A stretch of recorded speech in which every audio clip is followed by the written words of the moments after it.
پکړل. خوله یې پر تندي را روانه وه. خلک په انتظار کې و چې خامخا باید د دغه بوډا له لاسه اوبه وڅکي او هغه هم د مسکا په بدرګه خپل دغه خیریه عمل ته دوام ورک. ما د هغه صبر او له نیکي سره د بې کچې مینې په اړه زښت زیات تعجب وکړ او وپوهېدم چې خیر رسونه آسان کار دی چې الله یې چاته آسان کړي. وګوره هلته امیر المؤمنین سیدنا ابابکر صدیق رضی الله تعالی عنه د رسول الله صلی الله علیه وسلم د پلوي او ساتنې په خاطر خپل ځان د بلا په خوله کې ورک. پیاوړی قومندان حضرت ابو عبیده بن جراح رضی الله تعالی عنه د اسلامي لښکر د راحت او سوکالي په خاطر خپله پیره کوي او شپه په ویښه تیروي. د عدالت ستر علمبردار امیر المؤمنین سیدنا عمر فاروق رضی الله تعالی عنه د رعیت د ښې او بدې معلومولو په خاطر د مدینې په لارو او کوڅو کې ګرځي او خلک ویده پراته دي.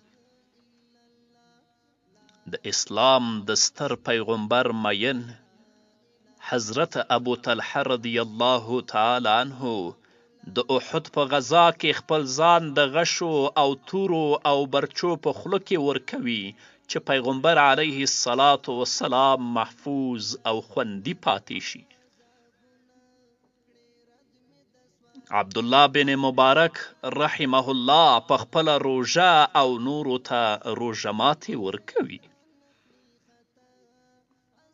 یو شاعر وای داسې وګړي د آسمان د ستورو په څیر ځلانده او د سباوون په څیر رڼا او روښانه دي.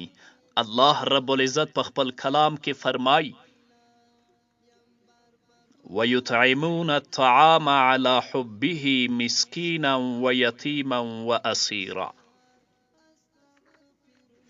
او د الله په مینه کې مسکین، یتیم او بندي ته خواړه ورکوي. هر یو ځان سره په خپله سوچ وکړئ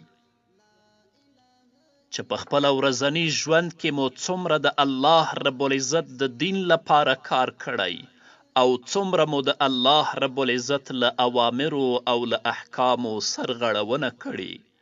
په خپل ورځني ژوند کې مو څومره د صداقت او رښتیا ویلو نه کار اخیستی او څومره مو دروغ ویلی دي. په خپل ورځني ژوند کې مو څومره د نیکو نصیحت خلکو ته کړی او څومره مو غیبت کړی.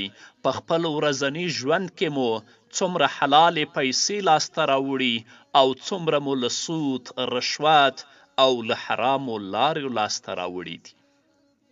دا سوچ ځان سره وکړئ مخکې له دې چې د تاسو سره حساب وشي. په دنیا کې له ځان سره حساب وکړئ. د الله رب العزت په کلام کې او په قرآن کې سوچ وکړئ. د قرآن کریم په لوستو انسان ته د الله رب العزت رحمت متوجه کیږي